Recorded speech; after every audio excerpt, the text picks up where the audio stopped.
Hello बच्चों, कैसे हैं आप लोग। वेलकम टू ईसरल नीट यूट्यूब चैनल बच्चों। और आज हम स्टार्ट करेंगे बच्चों NEET super mega revision series में बायोलॉजी का next chapter, that is what, human health and disease. बच्चों इंपॉर्टेंट चैप्टर है, 12th क्लास में आता है बच्चों आपके, और हर साल इस चैप्टर से 2 से 3 क्वेश्चन पूछे जा रहे हैं। पिछले 5-6 साल का जो ट्रेंड है बच्चों, ये इंपॉर्टेंट चैप्टर बनता जा रहा है, धीरे धीरे इसका वेटेज बढ़ रहा है बच्चों। इस पूरी यूनिट का, जिसमें ये चैप्टर भी आता है बच्चों, जिसमें माइक्रोब्स भी आता है और स्ट्रेटेजीज वाला चैप्टर भी आता है, इस यूनिट का ही वेटेज धीरे धीरे बढ़ता जा रहा है। तो अब हम इस चैप्टर को टेकन फॉर ग्रांटेड नहीं ले सकते।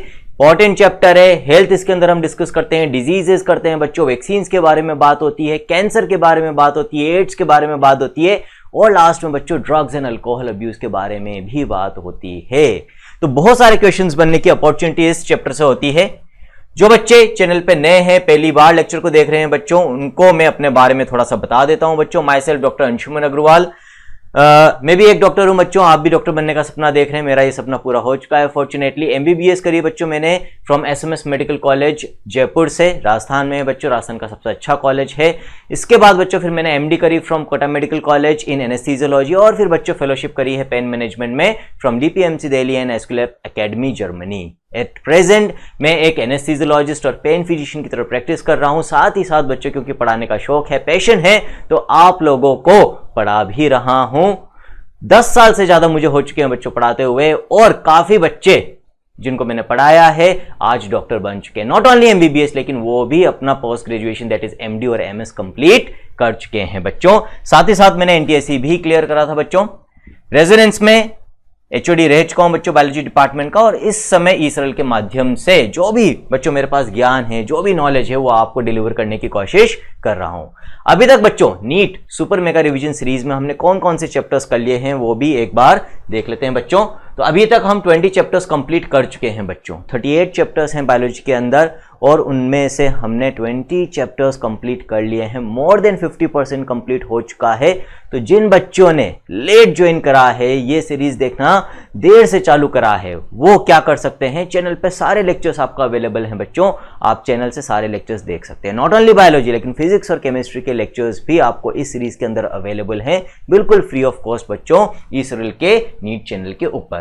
तो आज हम स्टार्ट करेंगे बच्चों ह्यूमन हेल्थ एंड डिजीज का फर्स्ट पार्ट। 3 पार्ट में इस चैप्टर को हम कंप्लीट करेंगे। इस चैप्टर को पढ़ाते वक्त बच्चों मैं सभी लाइंस को सेलेक्टिवली हाईलाइट करूंगा। बहुत सारी चीज, एडिशनल इंफॉर्मेशन जो एनसीईआरटी में गिवन नहीं है, मैं ऐड भी करूंगा बच्चों।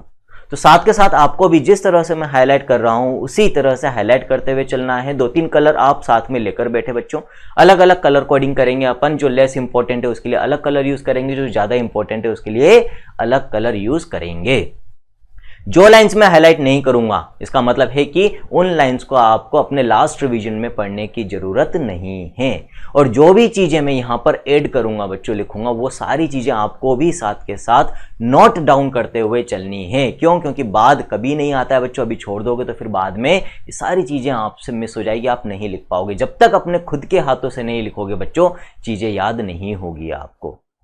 और यदि फिर भी किसी कारण से आप साथ के साथ हाईलाइट नहीं कर पाते हो, कुछ मिस हो जाती है, नहीं लिख पाते हो बच्चों, तो जो सेशन की पीडीएफ, जो भी आपको पढ़ाया जा रहा है अभी इस सेशन में, ये पीडीएफ आपको ईसरल की ऐप पर अवेलेबल हो जाएगी। वहां से आप फिर चीजें देखकर हाईलाइट कर सकते हो, लिख सकते हो। लेकिन ये पीडीएफ कब अवेलेबल होगी? जब चैप्टर कंप्लीट हो जाएगा, तीनों पार्ट्स कंप्लीट हो जाएंगे। हर चैप्टर के एंड में आपको ऐप के ऊपर पीडीएफ अवेलेबल करा दी जाती है बच्चों, ठीक है। तो बच्चों अब बिना देर करें स्टार्ट करेंगे हम चैप्टर को, that is human health and disease.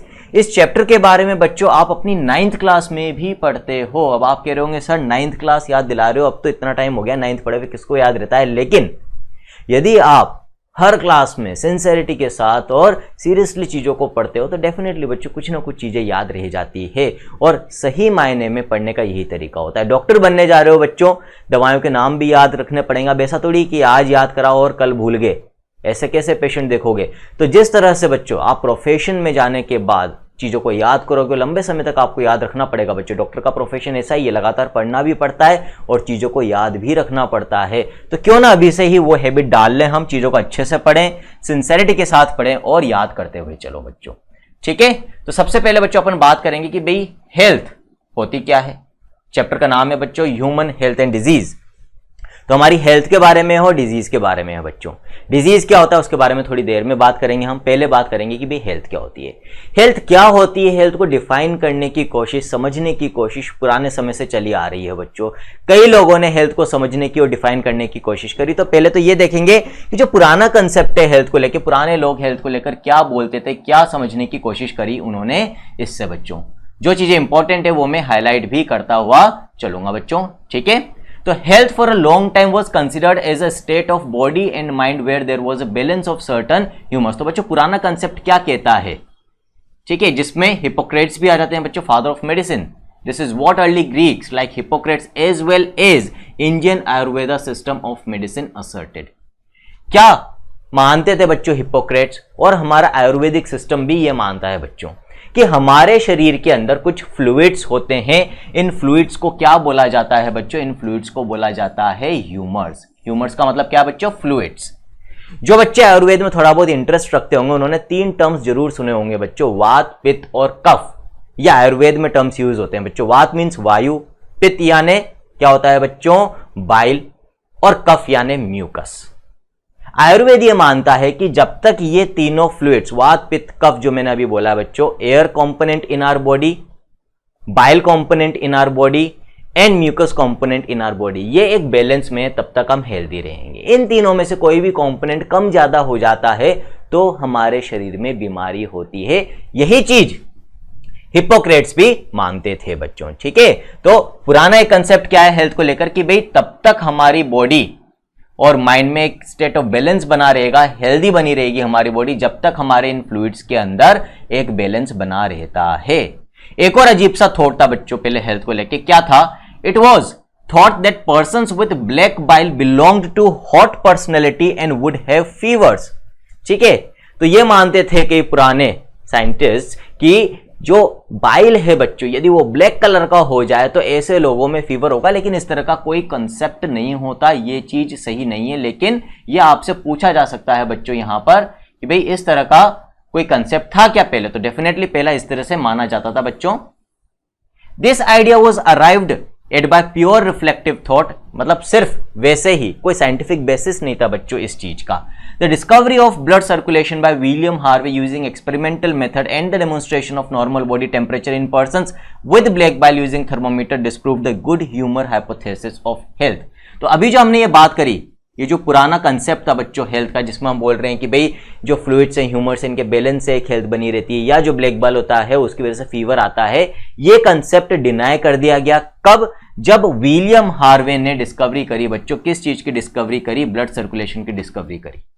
उसके बाद हमारी अंडरस्टैंडिंग बढ़ी बच्चों ह्यूमर्स को लेके, बॉडी फ्लूइड्स को लेके, ब्लड के बारे में हमने स्टडी करा, बाइल के बारे में स्टडी करा, और वहां पर फिर ये जो पुराना एक हाइपोथेसिस था बच्चों, एक थॉट जो था, परसेप्शन जो था हेल्थ को लेके, ये रिजेक्ट कर दिया गया।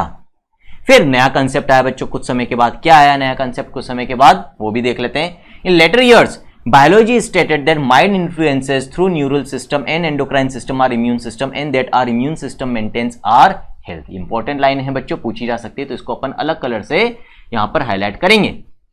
तो बाद में क्या बोला गया, बायोलॉजी ने क्या माना कि भाई हमारे जो नर्वस सिस्टम और एंडोक्राइन सिस्टम है ये हमारे इम्यून सिस्टम को अफेक्ट करते हैं, जिसकी मदद से फिर हमारा इम्यून सिस्टम हमारी हेल्थ को मेंटेन करके रखता है। तो हम क्या कह सकते हैं, hence mind and mental state can affect our health. तो बच्चों ये जो नया कंसेप्ट था ये कहीं ना कहीं सही है, पूरी तरह से गलत नहीं है। तो जैसे जैसे बायोलॉजी में हमारी समझ बढ़ती गई, एडवांसमेंट होता गया, ये समझ में आया कि हमें बीमारियों से बचाने वाला एक सिस्टम हमारी बॉडी में होता है जिसको हम कहते हैं इम्यून सिस्टम। उसी सिस्टम को हम इस चैप्टर में डिटेल में देखने वाले हैं, क्या क्या चीजें इम्यून सिस्टम के अंदर आती है बच्चों। और फिर यह भी समझ में आया कि इम्यून सिस्टम किस तरह से काम करता है, इसको काम करने में हमारा नर्वस सिस्टम और एंडोक्राइन सिस्टम भी मदद करते हैं, जो कि सही है बच्चों। और अल्टीमेटली फिर हमारा इम्यून सिस्टम हमारी हेल्थ को मेंटेन करके रखता है। लेकिन ये इतना सिंपल नहीं है जितना बोलने में लग रहा है, बहुत ही कॉम्प्लेक्स फिनोमिनन होता है। कैसे ये सारी चीजें होती है यही इस चैप्टर में हम आगे पढ़ेंगे बच्चों। अब यहां पर एक और कलर में यूज करूंगा बच्चों, ब्लू कलर। तो यहां पे 3 कलर हो गया हमारे पास, येलो कलर हो गया बच्चों, उसके बाद फिर पर्पल कलर हो गया, फिर ब्लू कलर हो गया। जो प्रायोरिटी है बच्चों, सबसे ज्यादा इंपॉर्टेंट लाइंस वो होगी जो ब्लू कलर में हाईलाइटेड होगी, उससे कम फिर बच्चों जो पर्पल कलर में, और सबसे कम बच्चों येलो कलर में, और जो मैं हाईलाइट नहीं कर रहा हूं वो आपको नहीं पढ़ना है, पढ़ने की जरूरत नहीं है बच्चों। तो बच्चों अब आपसे क्वेश्चन पूछा जाता है कि भाई हमारी हेल्थ को कौन कौन से फैक्टर अफेक्ट करते हैं, यहां से क्वेश्चन बनता है, बहुत इंपॉर्टेंट है। 3 फैक्टर्स आपको याद रखने, एक तो जेनेटिक डिसऑर्डर्स बच्चों, ठीक है, कई बीमारियां हमें हमारे पेरेंट्स से मिलती है, हम इनहेरिट करते हैं बच्चों, हेरिडिटरी होती है।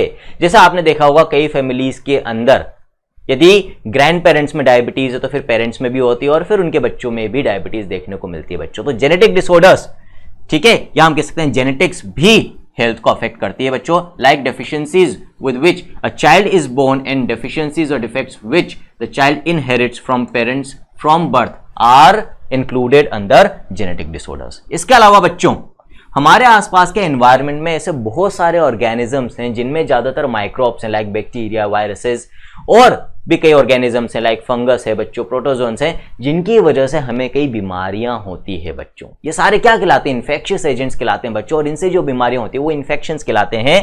तो ये दूसरा फैक्टर हो गया जो हमारी हेल्थ को अफेक्ट करता है बच्चों। तीसरा फैक्टर क्या है? Lifestyle including food and water we take, rest and exercise we give to our bodies, habits that we have और लैक एक्सेट्रा। हमारी आदतें बच्चों, आदत से मजबूर होते हैं ज्यादातर लोग, एक्सरसाइज नहीं करनी है, जंक फूड खाना है ना। ऐसा लग रहा होगा आपके बारे में बोल रहा हूं, मैं तो जनरल बात कर रहा हूं, लेकिन आप भी ऐसा करते हो तो फिर समझ जाओ बच्चों।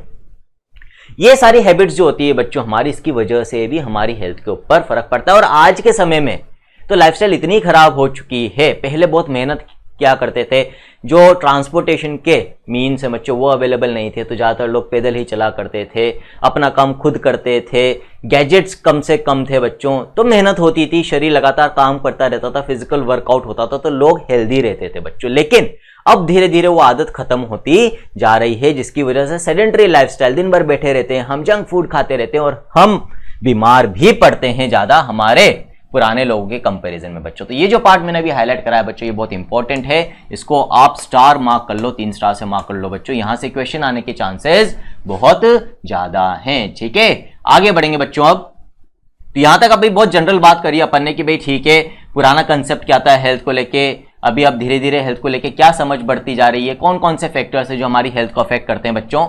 अब वास्तव में हेल्थ होती क्या है, या आप 9th क्लास में भी पढ़ चुके हो बच्चों, आप डिफाइन करते थे हेल्थ को, वो डेफिनेशन अब हम देखेंगे, जिसको WHO वर्ल्ड हेल्थ ऑर्गेनाइजेशन भी बताता है बच्चों कि भाई हेल्थ है क्या। The term health is very frequently used by everybody, इसको हाईलाइट करने की जरूरत नहीं पूछा जाएगा, यहां से थोड़ी क्वेश्चन बनेगा भाई। How do we define it? Health does not simply mean absence of disease और फिजिकल फिटनेस, इंपॉर्टेंट लाइन है बच्चों, ठीक है। It could be defined as a state of complete physical, mental and social well-being, important line है, पहली वाली line से भी ज्यादा यहां से क्वेश्चन बन सकता है, तो ब्लू से करेंगे बच्चों, ये डेफिनेशन है हेल्थ की, ठीक है। When people are healthy, they are more efficient at work. This increases productivity and brings economic prosperity. Health also increases longevity of people and reduces infant and maternal mortality. General सी चीजें हैं भाई, यदि हम healthy होंगे तो काम भी ज्यादा करेंगे, काम ज्यादा करेंगे तो पैसा भी ज्यादा कमाएंगे, हेल्दी रहेंगे तो डेथ्स भी कम होगी। इन्फेंट मोर्टेलिटी, इन्फेंट उन बच्चों को कहते हैं जिनकी उम्र 1 साल से कम होती है, तो पूरी सोसाइटी हेल्दी होगी तो इन्फेंट्स भी हेल्दी होंगे बच्चों, बच्चे भी हेल्दी पैदा होंगे, यदि माताएं हेल्दी होंगी तो इन्फेंट्स की डेथ भी कम होगी, तो इन्फेंट मोर्टेलिटी, मोर्टेलिटी का मतलब डेथ बच्चों, ये कम हो जाएगी।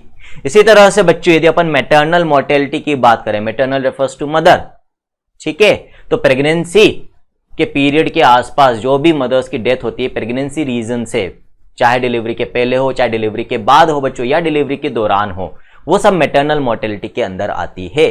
यदि health scenario, health condition society की अच्छी होगी, फीमेल्स की हेल्थ अच्छी होगी बच्चों, तो मैटरनल मोर्टेलिटी भी कम हो जाएगी। हेल्थ को डिफाइन कैसे करा है हमने, देखो यहां पर, it could be defined as a state of complete physical, mental and social well being. और इसके पहले एक और लाइन लिख रखी है एनसीईआरटी ने कि health does not simply mean absence of disease और फिजिकल फिटनेस। मान लो कोई इंसान है, ठीक है, पूरी तरह से फिजिकली फिट है, शरीर में ऊपर से देखो तो कोई डिफेक्ट नहीं दिख रहा है, रोजाना अपने ऑफिस भी जा रहा है, दिन भर के सारे काम भी कर रहा है, और एज सच उसको कोई इन्फेक्शन भी नहीं है, है ना, एज सच कोई डिफेक्ट या डिसऑर्डर भी नहीं है, डिजीज भी नहीं है, तो क्या आप डंके की चोट पे कह सकते हो कि हाँ ये इंसान हेल्दी है। आप तब तक नहीं कह सकते हो बच्चों जब तक आपको उसके मेंटल और सोशल स्टेटस के बारे में पता नहीं हो। मान लो वही इंसान जिसके बारे में हम बात कर रहे हैं, जो फिजिकली तो पूरी तरह से फिट है, लेकिन अपने आस पड़ोस के लोगों के साथ कभी बात नहीं करता है, इंटरेक्ट नहीं करता है, ठीक से बात नहीं करता है, जब भी किसी से मिलता है तो लड़ाई झगड़ा करता है, चिड़चिड़ा रहता है, घर के लोगों से भी ढंग से बात नहीं करता है, कटा कटा रहता है, तो क्या आप ऐसे इंसान को हेल्दी कह सकते हो? चाहे वो फिजिकली फिट ही क्यों ना हो, चाहे उसके अंदर और कोई डिजीज क्यों नहीं हो, नहीं कह सकते बच्चों। क्यों? किसी भी इंसान को हम तभी परफेक्टली हेल्दी बोल लेंगे या बोल सकते हैं जब उसके तीनों एस्पेक्ट सही हो बच्चों। फिजिकली तो फिट हो ही सही, साथ ही साथ उसका मेंटल स्टेटस और सोशल स्टेटस भी सही हो। This is the complete definition of health बच्चों, और ये आपको याद भी रखनी है। ठीक है, आगे बढ़ते हैं बच्चों। अब कौन कौन से फैक्टर्स हैं जिसकी मदद से हम हमारी हेल्थ को अच्छा रख सकते हैं, बहुत ब्रीफली शॉर्ट में यहां पर बता रखा है। बाकी इस पर डिस्कशन करने लगे तो बहुत बड़ा टॉपिक हो जाएगा बच्चों। बहुत कॉमन सी चीजें हैं, इनमें से कई चीजें डिटेल में इसी चैप्टर में आगे आएगी कि किस तरह से हम डिजीजेस को प्रिवेंट कर सकते हैं या अपने आप को हेल्दी रख सकते हैं बच्चों। तो देखते हैं यहां पर बैलेंस्ड डाइट, ये सब चीजें इंपॉर्टेंट है तो मैं ब्लू से मार्क कर रहा हूं बच्चों। बैलेंस्ड डाइट का रोल होता है यदि हम सही खाने में चीजें लें, सैलेड लें, फ्रूट्स लें, वो सारी चीजें लें जिससे हमारी बॉडी की सारी न्यूट्रिएंट रिक्वायरमेंट पूरी हो, उसको हम बैलेंस डाइट कहते हैं बच्चों। जिसमें सारे न्यूट्रिएंट्स हो, विटामिन भी हो, मिनरल्स भी हो, प्रोटीन भी हो सफिशिएंट अमाउंट में, कार्बोहाइड्रेट भी हो, जितना लिपिड चाहिए वो भी हो बच्चों, that is called as balance diet. Personal hygiene, खुद साफ सफाई रखें, और कम्युनिटी की हाइजीन भी इंपॉर्टेंट होती है बच्चों। हमारे आसपास के एरिया को भी साफ रखना जरूरी है। रेगुलर एक्सरसाइज करें हम, जो कि हम नहीं करते हैं। ठीक है, फिर योगा बहुत इंपॉर्टेंट रोल प्ले करता है। यहां से क्वेश्चन भी बनता है बच्चों कि ये फिजिकल और मेंटल हेल्थ दोनों को इंप्रूव करने में मदद करता है, योगा करना चाहिए बच्चों। फिर awareness about diseases and their effect on different bodily functions, ये नहीं आएगा बच्चों। वैक्सीनेशन, इसके बारे में डिटेल में देखेंगे बच्चों हम, क्या होता है अगेंस्ट इन्फेक्शियस डिजीजेस। आप देखते हैं ना छोटे बच्चों को बर्थ के बाद टीके लगवाते हैं, दैट इज वैक्सीनेशन, उसका भी रोल होता है बच्चों। क्या होता है आगे देखेंगे। फिर प्रॉपर डिस्पोजल ऑफ वेस्ट, जो भी कचरा होता है घर का उसको सही जगह पर हम डालें या फेंके, खुले में नहीं छोड़ें। क्यों? क्योंकि उससे फिर डिजीज कॉजिंग एजेंट्स के फैलने का डर रहता है। कंट्रोल ऑफ वेक्टर्स, वेक्टर्स क्या होते हैं बच्चों अभी आगे आ जाएगा, अभी डिजीज के बारे में बताऊंगा आपको। कई डिजीजेस दूसरे लिविंग ऑर्गेनिजम्स के थ्रू फैलते हैं। फॉर एग्जाम्पल मलेरिया को कौन फैलाता है बच्चों? Female anopheles mosquito. मलेरिया होता तो एक प्रोटोजोआ से है बच्चों, जिसको हम कहते हैं प्लाज्मोडियम, लेकिन उस प्लाज्मोडियम को हमारे शरीर में पहुंचाने का काम ये मच्छर करती है। फीमेल एनोफिलीज मच्छर करती है बच्चों। ठीक है, तो यहां पर ये फीमेल एनोफिलीज क्या हो जाएगी? मलेरिया की वेक्टर, प्लाज्मोडियम की वेक्टर। वेक्टर का मतलब व्हीकल, उसको हमारे शरीर में पहुंचाने वाला माध्यम। ठीक है, तो यदि हम मच्छरों को कंट्रोल करके रखें, मच्छरों को पनपने नहीं दें हमारे आसपास, तो ऑटोमेटिकली मलेरिया कंट्रोल हो जाएगा। वही हम यहां पर बोल रहे हैं कि भाई कंट्रोल ऑफ फैक्टर्स हम करें। And maintenance of hygiene in food and water resources are necessary for achieving good health. ये सारी चीजें आपको यहां पर बता दी गई है किस तरह से हम हेल्थ को अचीव कर सकते हैं बच्चों। ठीक है, when the functioning of one or more organs or systems of the body is adversely affected, characterized by appearance of various signs and symptoms, we say that we are not healthy, that is we have a disease। यहां पर disease की definition आपको दी गई है, वापस से बोल रहा हूं बच्चों। when the functioning of one or more organs or systems of the body is adversely affected, characterized by appearance of various signs and symptoms, we say that we are not healthy, that is we have a disease। disease का क्या मतलब होता है बच्चों? Disease एक अब normal state है। जब तक हमारी बॉडी के सारे ऑर्गन्स और ऑर्गन सिस्टम्स नॉर्मली काम कर रहे हैं, हम कहेंगे कि भाई हम हेल्दी हैं। ठीक है, जब भी कोई ऑर्गन या बॉडी पार्ट या ऑर्गन सिस्टम अपना नॉर्मल काम छोड़कर अब नॉर्मल बिहेवियर शो करता है, मान लो डाइजेस्टिव सिस्टम ढंग से काम नहीं कर रहा तो पेट खराब हो जाएगा, तो हम कहेंगे ना हम बीमार पड़ गए हैं। ठीक है, तो तब हम बोलते हैं कि हमें डिजीज है। और जब भी कोई बॉडी पार्ट या ऑर्गन सिस्टम ठीक से काम नहीं करेगा तो ऑब्वियस सी बात है हमें फील हो जाता है। क्यों? क्योंकि उसके लक्षण आते हैं हमें। यदि पेट खराब है तो पेट में दर्द होता है, आप वीकनेस फील करते हो, उल्टी का मन होता है। ठीक है, आपकी हार्ट बीट भी उस समय बढ़ जाती है। ये सब क्या कहलाएंगे? डिजीज के साइंस और सिम्टम्स। अब यहां पर बच्चों दो टर्म्स हैं, एक साइंस और दूसरा सिम्टम्स। ठीक है, क्या डिफरेंस होता है बच्चों साइंस और सिम्टम्स में, वो मैं आपको बताता हूं, यदि आपको पता है तो बताओ बच्चों। साइंस और सिम्टम्स में डेफिनेटली डिफरेंस है। कई बच्चे मानते हैं कि दोनों टर्म सेम है, लेकिन सेम नहीं है बच्चों। सपोज करो आप बीमार हो, आप डॉक्टर के पास गए। जब भी बच्चों आप डॉक्टर के पास जाते हो या हमारे पास जब कोई मरीज आता है तो सबसे पहले तो हम मरीज से पूछते हैं। आप भी जब डॉक्टर के पास जाते होंगे तो आपने ये चीज नोटिस करी होगी, जाते हैं डॉक्टर अपनी बात नहीं कहता, सबसे पहले आपसे पूछता है कि चलो बताओ आपको क्या तकलीफ है। फिर आप अपनी रामायण स्टार्ट कर देते हो कि डॉक्टर साहब कल से मेरा सर दर्द हो रहा है, मुझे कमजोरी लग रही है, मुझे खांसी भी चल रही है। ये सारी चीजें मान लो आपने कंप्लेन करी। क्यों ये कंप्लेन कर पाए आप? क्यों? क्योंकि इन सारी चीजों को आप फील कर पा रहे थे। तो बच्चों ये सारे लक्षण जो आप फील कर पाते हो ये कहलाते हैं सिम्टम्स ऑफ द डिजीज। उसके बाद फिर आपने देखा होगा जब आप अपनी रामायण पूरी गा देते हो, अपने सारे लक्षण बता देते हो कि मुझे कल से ये फील हो रहा है, उसके बाद फिर डॉक्टर साहब अपना चेकअप स्टार्ट करते हैं। स्टेथोस्कोप लगाएंगे अपने कान में और डायफ्राम से आपकी हार्ट साउंड्स को सुनेंगे, ब्रीदिंग साउंड्स को इवेलुएट करेंगे, आपकी पल्स चेक करते हैं, टेम्परेचर चेक करते हैं, बहुत सारी चीजें चेक करते हैं वो। ठीक है, ये सारी चीजें वो हैं जो आप खुद नहीं पता लगा सकते थे। तो वो सारे फीचर्स या लक्षण जो डॉक्टर अपने चेकअप से पता लगाते हैं, जो आप खुद फील नहीं कर पा रहे थे या पता नहीं लगा पा रहे थे, ये कहलाते हैं साइंस ऑफ द डिजीज। आ गया मतलब समझ में? अच्छे से याद रखना बच्चों, what is the difference between science and symptoms of the disease. तो ये तो बात होगी कि भाई डिजीज होता क्या है। जब भी डिजीज होगा तो आप अच्छा तो फील नहीं करोगे, अपना फील हो जाता है कि कुछ बुरा हो रहा है बॉडी के साथ।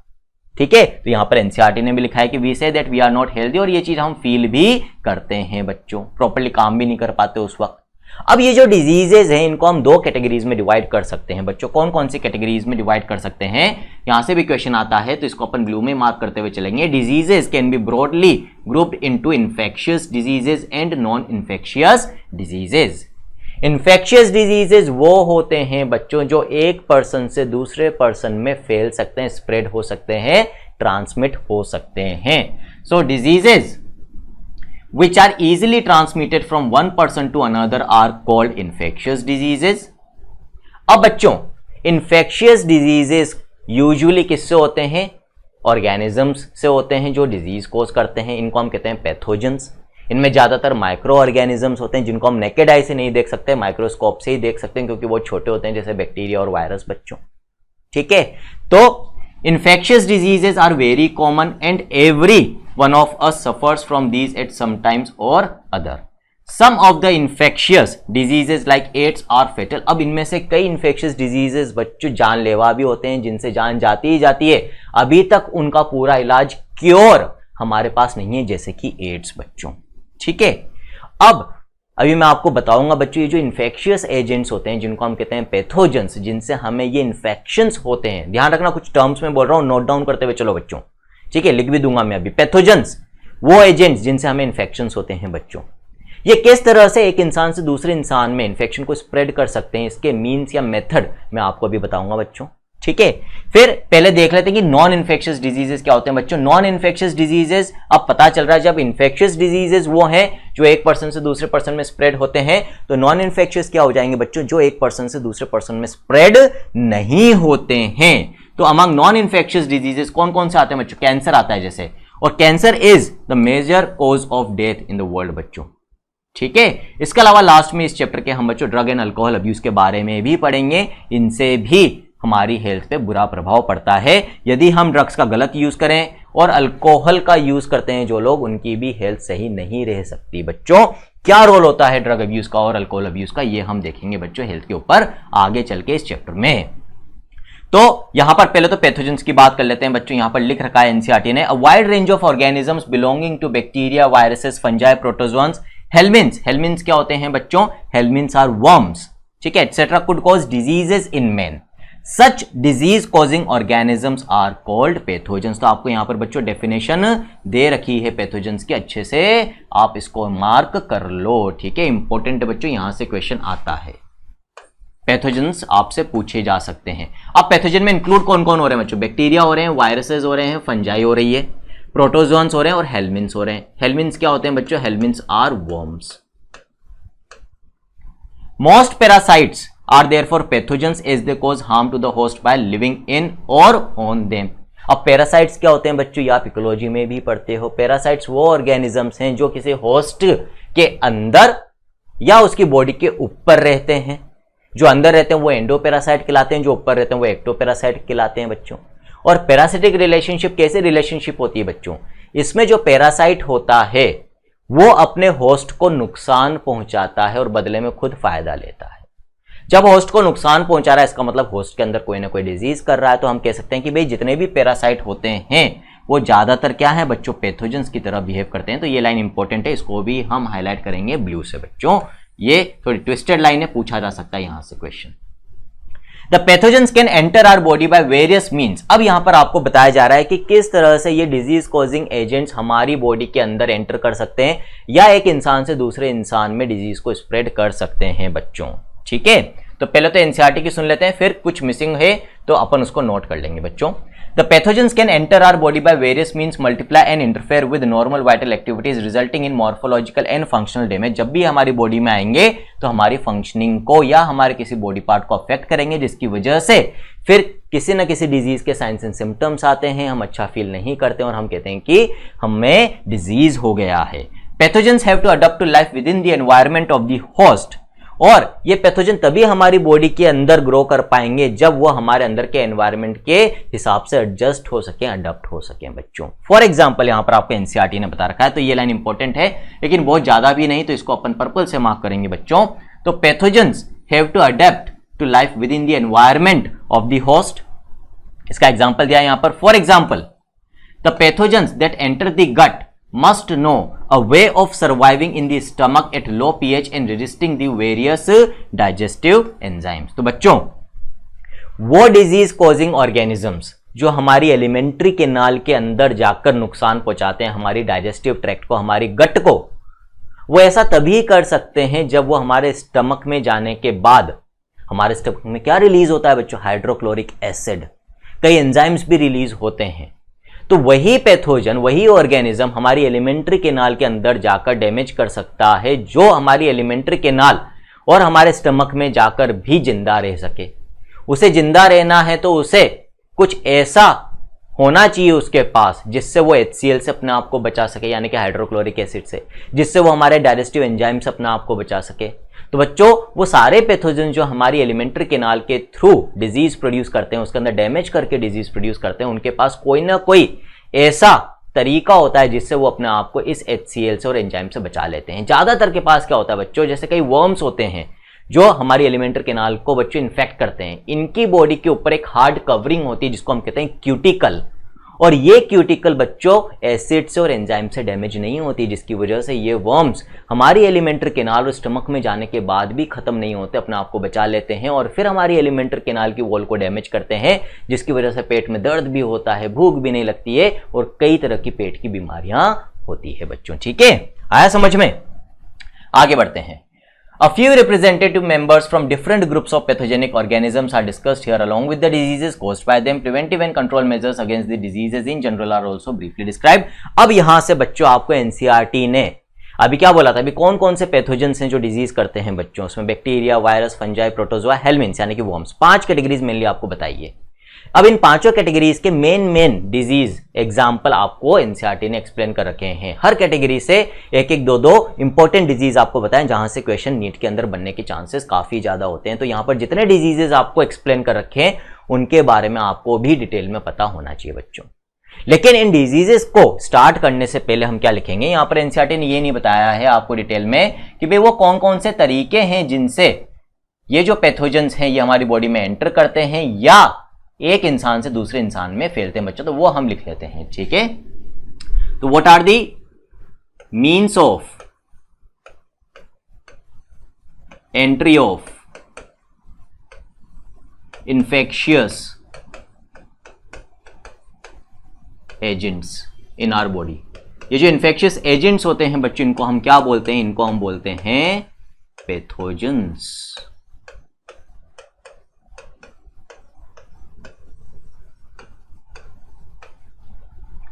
पहला मेथड बच्चों एयरबोर्न।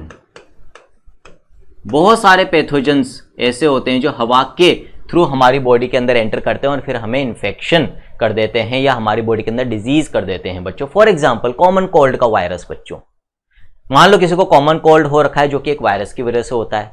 अब जब भी वो छींकता है बच्चों तो उसकी छींक के साथ जो वाटर ड्रॉपलेट्स बाहर निकलती है वो हवा के थ्रू उसके आसपास के लोगों के रेस्पिरेटरी ट्रैक्ट में जा सकती है और उसके रेस्पिरेटरी ट्रैक्ट को भी इन्फेक्ट कर सकती है बच्चों। तो एयरबोर्न एक मेथड हो गया बच्चों। दूसरा मेथड क्या हो सकता है बच्चों? फूड एंड वाटर के थ्रू। यदि हम ऐसा फूड या वाटर कंज्यूम कर रहे हैं जिसके अंदर ये disease causing agents already present है तो ये हमारी एलिमेंट्री कैनाल में पहुंच जाएंगे और फिर वहां से हमारी बॉडी में भी स्प्रेड होकर डिजीज कर सकते हैं बच्चों। तीसरा मेथड क्या हो सकता है? Direct physical contact. जैसे कई लोगों को स्किन का फंगल इन्फेक्शन होता है बच्चों, अब उनके साथ यदि आप हाथ मिला रहे हो, उसके हाथ में ऑलरेडी यदि फंगल इन्फेक्शन है तो आपके हाथ में भी वो फंगल इन्फेक्शन हो सकता है। तो डायरेक्ट फिजिकल कॉन्टैक्ट की वजह से हो सकता है बच्चों।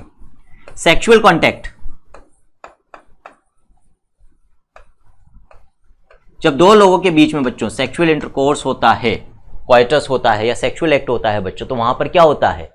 Semen from the male, cervix के और यूट्रस के सिक्रीशंस फ्रॉम द फीमेल, ये एक दूसरे के कांटेक्ट में आते हैं और इन सिक्रीशंस के अंदर भी डिजीज कॉजिंग एजेंट्स प्रेजेंट होते हैं यदि उस पर्टिकुलर मेल को या फीमेल को पहले से कोई डिजीज हो तो इन सिक्रीशंस के बॉडी फ्लूइड्स के थ्रू भी ये डिजीज कॉजिंग एजेंट्स एक से दूसरे में ट्रांसमिट हो सकते हैं बच्चों। फॉर एग्जांपल एड्स बहुत कॉमन एग्जांपल है, पूछा जाता है कि ये सेक्सुअल कांटेक्ट से भी फैलता है बच्चों एड्स। हम देखेंगे आगे सेक्सुअली ट्रांसमिटेड इन्फेक्शंस के बारे में। वैसे ऑलरेडी अपन ने पहले रिप्रोडक्शन वाली यूनिट में भी बात कर ली है बच्चों। फिफ्थ,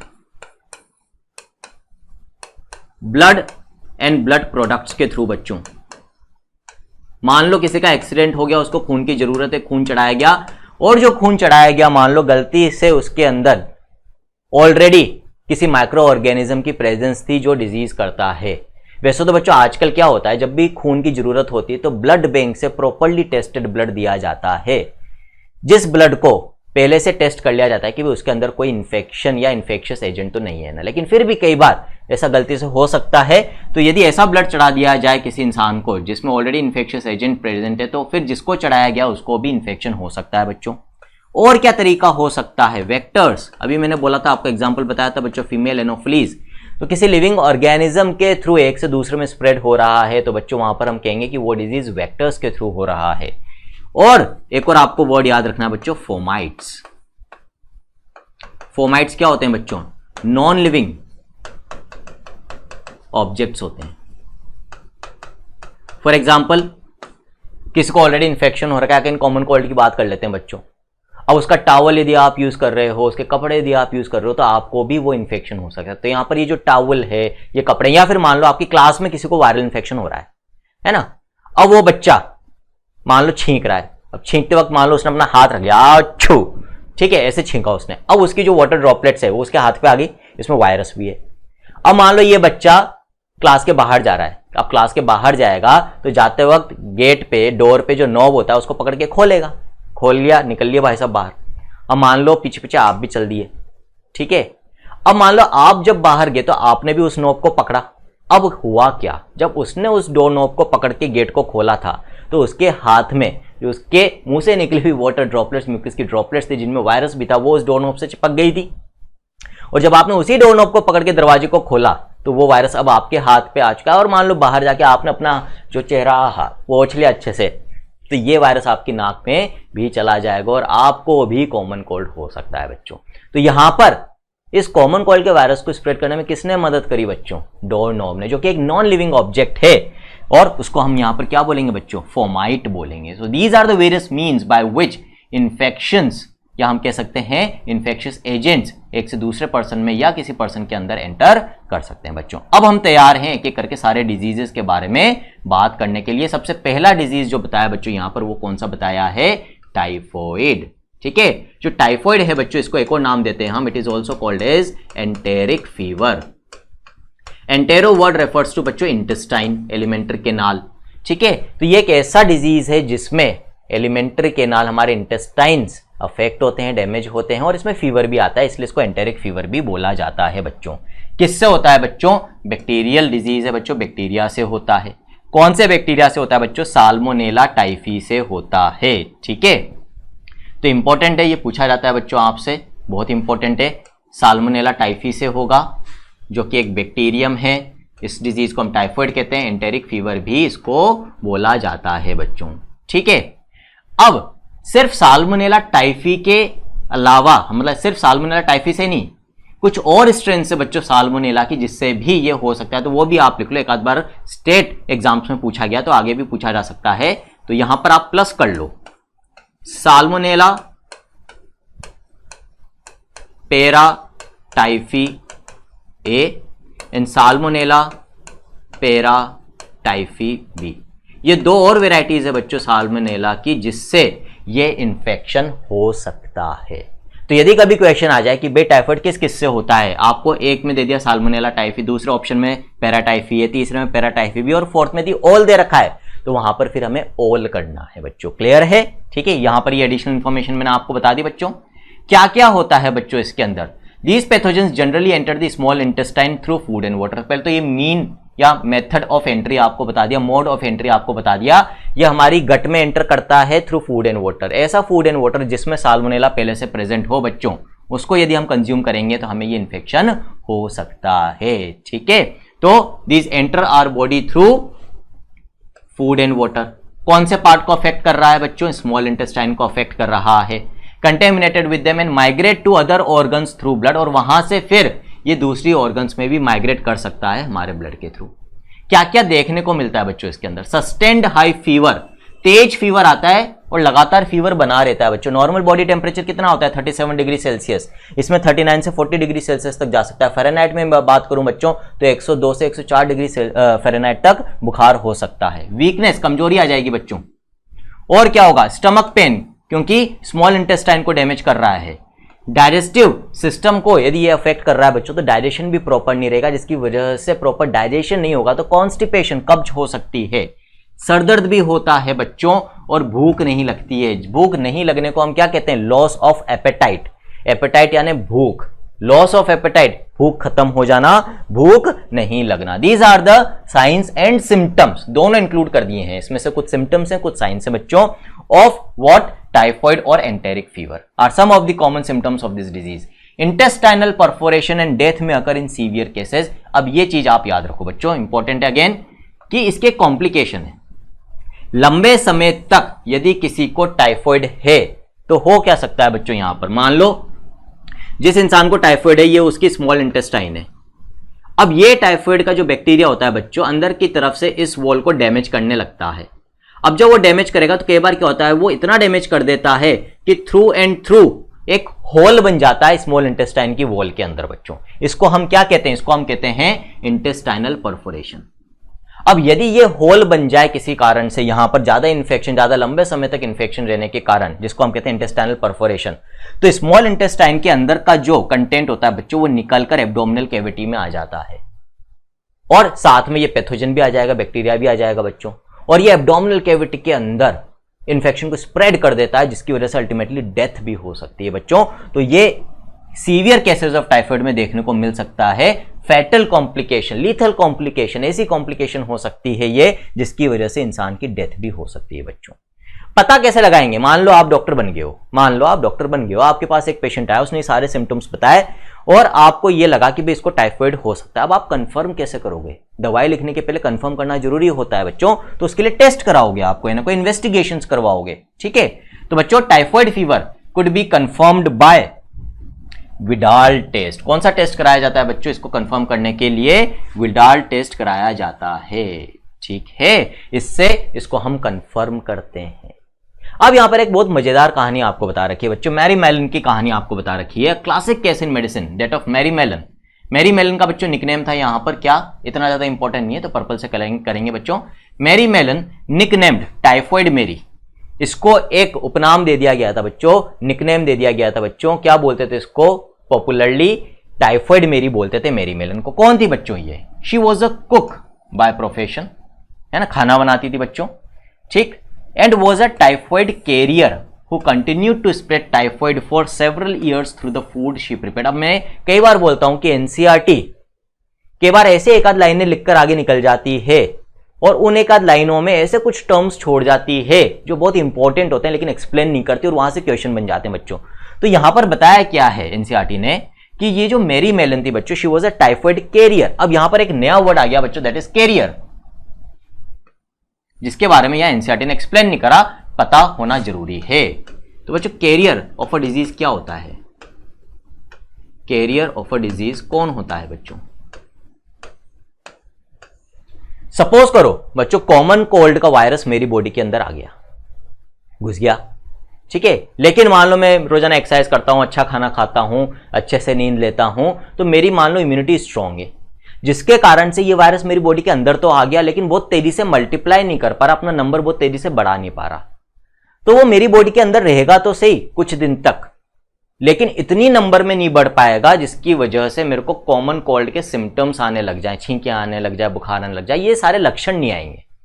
तो मैं बीमार नहीं पड़ूंगा, मुझे बीमार जैसा लगेगा भी नहीं, बाहर से देखने में भी मैं बीमार नहीं लगूंगा। तो क्या हो रहा है यहां पर, जो डिजीज कॉजिंग एजेंट है, जो वायरस है कॉमन कोल्ड का, वो अभी मेरी बॉडी के अंदर तो है, लेकिन मेरे अंदर डिजीज प्रोड्यूस नहीं कर पा रहा। ऐसी कंडीशन में मैं क्या कहलाऊंगा? कॉमन कोल्ड का कैरियर। कैरियर क्यों कहलाऊंगा? क्योंकि मैं इस कॉमन कोल्ड को करने वाले वायरस को कैरी तो कर रहा हूं अपनी बॉडी के अंदर, चाहे डिजीज के सिम्टम्स और साइंस शो नहीं कर रहा हूं। और क्योंकि मैं इसको अपनी बॉडी के अंदर कैरी कर रहा हूं, तो जब भी मैं मान लो खांसता हूं, बोलता हूं, तो मेरी वाटर ड्रॉपलेट्स के साथ, म्यूकस ड्रॉपलेट्स के साथ ये वायरस भी बाहर आएगा हवा में और मेरे आसपास के लोगों में फैल सकता है। मान लो उनकी इम्यूनिटी कम है तो उनको फिर कॉमन कोल्ड हो सकता है। तो अभी भी मैं डिजीज को स्प्रेड करने की कैपेसिटी रखता हूं, चाहे मुझे खुद को डिजीज नहीं हो रहा है। क्यों? क्योंकि मेरे अंदर वायरस है, मैं वायरस को कैरी कर रहा हूं। I will be called as carrier of a disease. तो बच्चों कैरियर ऑफ अ डिजीज क्या होता है? A person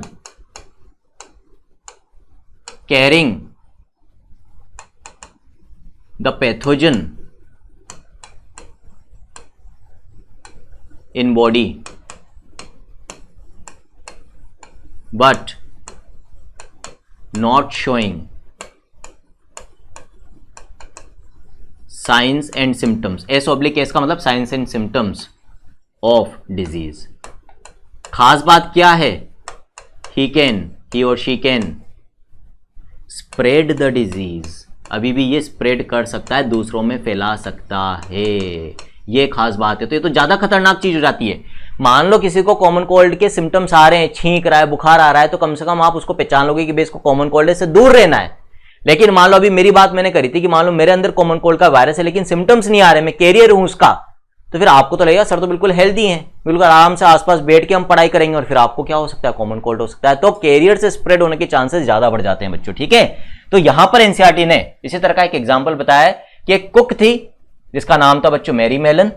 she was a carrier of typhoid, वो टाइफॉइड की कैरियर थी, और क्योंकि उसके अंदर कोई लक्षण नहीं था टाइफॉइड का, तो वो क्योंकि खाना बनाने का काम करती थी रेस्टोरेंट के अंदर, अब उसका बनाया हुआ खाना कई लोगों ने खाया और उस खाने के थ्रू कई लोगों में टाइफॉइड फैला, ठीक है। तो इसने क्योंकि टाइफॉइड को फैलाने का नेक काम किया था, इसीलिए इसको क्या नाम दे दिया गया बाद में? टाइफॉइड मेरी के नाम से इसको बोला गया बच्चों। It is a classical example जो मेडिसिन में बताया जाता है फिर कैरियर वाले स्टेज को एक्सप्लेन करने के लिए। अब बच्चों आगे बात करते हैं, एक और बैक्टीरियल डिजीज के बारे में आपको बताया है, that is called as pneumonia, ठीक है। दूसरा बैक्टीरियल डिजीज है, ये भी बैक्टीरिया से होता है। किससे होता है बच्चों? स्ट्रेप्टोकोकस न्यूमोनी, और एक और बैक्टीरिया से हो सकता है हीमोफिलस इन्फ्लुएंजी। तो दो बैक्टीरिया ऐसे हैं जिसकी वजह से न्यूमोनिया हो सकता है, एक तो स्ट्रेप्टोकोकस न्यूमोनी है और दूसरा कौन सा है बच्चों? दूसरा है हीमोफिलस इन्फ्लुएंजी।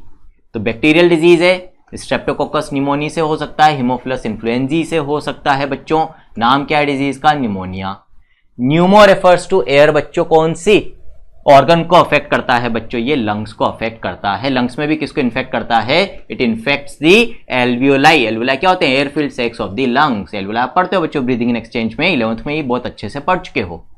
अब होता क्या है बच्चों इसके अंदर? As a result of this infection the alveoli get filled with fluid leading to severe problems in respiration. Important इसका सिम्टम है बच्चों कि रेस्पिरेटरी डिफिकल्टी, सांस लेने में दिक्कत आती। क्यों आती बच्चों? जब भी इन बैक्टीरिया का इन्फेक्शन होता है निमोनिया में, तो जो एल्वियोलाई की वॉल्स है बच्चों, उनमें इन्फ्लेमेशन हो जाता है, सूजन आ जाती है, और बच्चों वहां पर इनकी वॉल से सिक्रेटरी एक्टिविटी भी बढ़ जाती है, जिसकी वजह से एल्वियोलाई के अंदर बच्चों फ्लूइड भर जाता है, ठीक है। अब जब एल्वियोलाई के अंदर फ्लूइड भर गया है तो हवा के लिए कम जगह है, तो जो गैसियस एक्सचेंज होता है बच्चों एल्वियोलाई के थ्रू वो प्रॉपर्ली नहीं होगा, ब्लड में ऑक्सीजन की कमी हो जाएगी, लंग्स के अंदर इन्फ्लेमेशन हो रहा है, एल्वुलाई में इन्फ्लेमेशन हो रहा है बच्चों, तो जब भी सांस लेगा इंसान लंग्स को फुलाएगा, फिर सिकुड़ते हैं लंग्स, इन्फ्लेशन डिफ्लेशन, उस समय सीने में दर्द होगा, सांस लेने में दिक्कत आएगी बच्चों, ठीक है, डिफिकल्टी इन ब्रीदिंग, ये सारी चीजें। और क्योंकि इन्फ्लेमेशन हो रहा है, सूजन आ रही है बॉडी के अंदर, जब भी इन्फ्लेमेशन होता है बच्चों हमारी बॉडी में, तो कुछ ऐसे केमिकल्स रिलीज होते हैं जिसकी वजह से बॉडी का टेम्परेचर बढ़ जाता है, यानी कि फीवर आता है, तो फीवर भी आएगा। तो क्या क्या सिम्टम्स होंगे बच्चों? तो symptoms of pneumonia include fever, chills, कंपकपी होना बच्चों, शिवरिंग होना, कफ एंड हेडेक, खांसी चलती है, सर दर्द होता है। इन सीवियर केसेस, अब कई बार क्या होता है बच्चों, यदि निमोनिया बहुत ज्यादा सीवियर है, इन्फेक्शन बहुत सीवियर है, ज्यादातर एल्वुलाई डैमेज हो रहे हैं, यहां पर अफेक्ट हो रहे हैं बच्चों, तो उस केस में गैसियस एक्सचेंज के बाद इतना कम हो जाता है कि हमारे ब्लड के अंदर ऑक्सीजन की बहुत ज्यादा कमी हो जाती है। और जब हमारे ब्लड के अंदर ऑक्सीजन की बहुत ज्यादा कमी हो जाती है तो बच्चों पेरिफेरल पार्ट्स, जो हमारी बॉडी के बिल्कुल एंड वाले पार्ट्स होते हैं, जैसे हमारी फिंगर्स बच्चों, यहां तक ब्लड प्रॉपर्ली पहुंच नहीं पाता, ठीक है, ब्लड तो पहुंच रहा है लेकिन ब्लड के थ्रू ऑक्सीजन प्रॉपर्ली नहीं पहुंच पाती। और जब ऑक्सीजन की डेफिशिएंसी हो जाती है बच्चों हमारे ब्लड में, सीवियर डेफिशिएंसी ऑफ ऑक्सीजन हो जाती है हमारे ब्लड में, तो फिर उस कंडीशन में क्या होता है, हमारे नेल्स, हमारे लिप्स ब्लूइश कलर के दिखने लग जाते हैं। ऐसा क्यों होता है बच्चों, मैं आपको बताता हूं। बच्चों हमारे ब्लड में जो रेड कलर हमें देखने को मिलता है वो किसकी वजह से होता है, हीमोग्लोबिन। उसमें भी पर्टिकुलरली ये रेड कलर किसकी वजह से होता है बच्चों, ऑक्सीजनेटेड हीमोग्लोबिन, ऐसा हीमोग्लोबिन जिसके साथ ऑक्सीजन जुड़ी हुई है। जब किसी को सीवियर निमोनिया होगा तो वहां पर ब्लड में ऑक्सीजन की कमी है, तो हीमोग्लोबिन के साथ भी कम ऑक्सीजन बाइंड होगी, तो धीरे धीरे उस हीमोग्लोबिन का प्रोपोर्शन बढ़ जाएगा जिसके साथ ऑक्सीजन जुड़ी हुई नहीं है। इस हीमोग्लोबिन को हम कहते हैं डीऑक्सीजनेटेड हीमोग्लोबिन।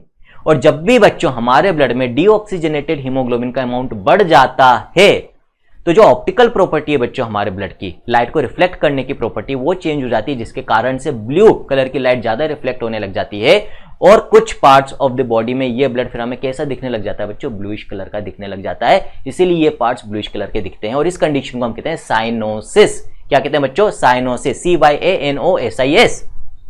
तो सीवियर केसेस निमोनिया में क्या हो सकता है, नेल्स के अंदर, लिप्स के अंदर ब्लूइश कलर देखने को मिलता है, विच इज कॉल्ड है साइनोसिस। ये आपको यहां पर बता रखा है बच्चों। तो इन सीवियर केसेस क्या हो सकता है, the lips and fingernails में turn grey to bluish in colour which is called as cyanosis. यहां पर नाम नहीं दे रखा है बच्चों इसका, इस कंडीशन को क्या कहते हैं, तो हम लिख लेते हैं, this condition is called as, C/A यानी कॉल्ड एज साइनोसिस।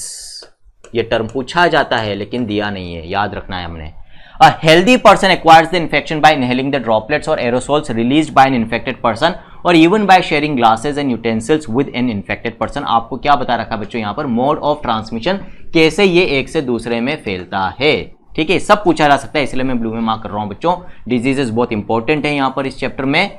तो जिसको हो रखा है वो खांसेगा तो एयर के थ्रू वो ड्रॉपलेट्स दूसरे में भी एंटर कर सकते हैं, उसके आसपास वालों में तो एयरबोर्न इन्फेक्शन हो सकता है। प्लस जिसको इन्फेक्शन हो रखा है उसके यूजेबल्स, वो जो जो चीजें यूज करता है, ग्लासेस, यूटेंसिल्स, बर्तन, टॉवल, उनको यूज करने से भी ये दूसरों में फैल सकता है, यानी फोमाइट्स के थ्रू भी फैल सकता है बच्चों।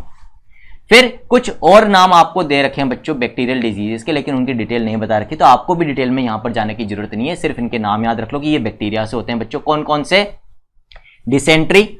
डिसेंट्री का मतलब क्या होता है बच्चों, ये अगेन इंटेस्टाइन्स का इन्फेक्शन होता है, एलिमेंट्री कैनाल का इन्फेक्शन, जिसमें इंटेस्टाइन की वॉल डैमेज होती है।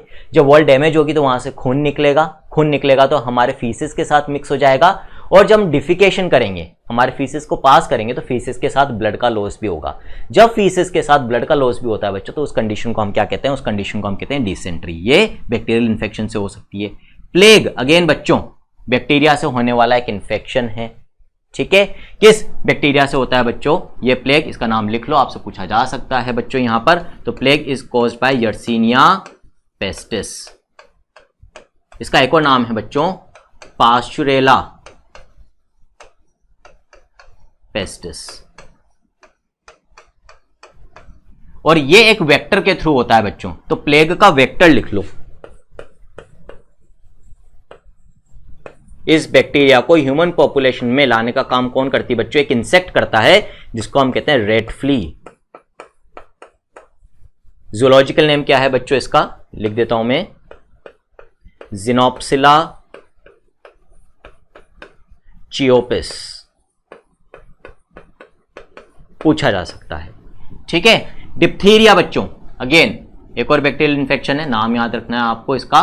दे are some of the other bacterial diseases in men. तो ये तो बात हो गई बच्चों इंपॉर्टेंट बैक्टीरियल डिजीजेस की जो आपसे पूछे जा सकते हैं। अब हम बात करेंगे किसकी, वायरल डिजीजेस की बच्चों। तो many viruses also cause diseases in human beings, ठीक है, इसको मार्क करने की जरूरत नहीं है। यहां पर किसके बारे में आपको बताया बच्चों, कॉमन कोल्ड के बारे में बताया। कौन से वायरस से होता है बच्चों, राइनो वायरस से होता है। Represent one such group of viruses which cause one of the most infectious human element. क्या याद रखना है, it is one of the most infectious human element. Human disease है बच्चों, एलिमेंट यानी डिजीज, एक ऐसा डिजीज बहुत तेजी से फैलता है जो, ठीक है, बहुत तेजी से फैलने वाला डिजीज है ये। राइनो वायरसेस है, ग्रुप ऑफ वायरसेस है, ये सब कॉमन कोल्ड करते हैं बच्चों। They infect the nose and respiratory passage but not the lungs. बहुत बहुत बहुत इंपॉर्टेंट है बच्चों, ये लाइन यहां से क्वेश्चन आता है, खास बात है। न्यूमोनिया और कॉमन कोल्ड में डिफरेंस क्या है, ये आपसे पूछा जाता है बच्चों। न्यूमोनिया तो लंग्स को इन्फेक्ट कर रहा था, ठीक है, deeper parts of the respiratory tract, alveoli पे डायरेक्ट इन्फेक्शन कर रहा था। लेकिन बच्चों जो कॉमन कोल्ड में राइनो वायरस होता है, ये हमारी रेस्पिरेटरी ट्रैक्ट के सिर्फ अपर पार्ट को इन्फेक्ट करता है, एल्वुलाई तक इन्फेक्शन स्प्रेड नहीं होता है। एल्वुलाई तक नहीं होगा स्प्रेड, अच्छे से याद रखना, सिर्फ अपर रेस्पिरेटरी ट्रैक्ट का इन्फेक्शन है बच्चों। क्या कहते हैं इसको हम, URTI कहते हैं, अपर रेस्पिरेटरी ट्रैक्ट इन्फेक्शन। याद रख लो बच्चों, इस तरह से याद रहेगा आपको, it is what, upper respiratory tract infection, upper respiratory tract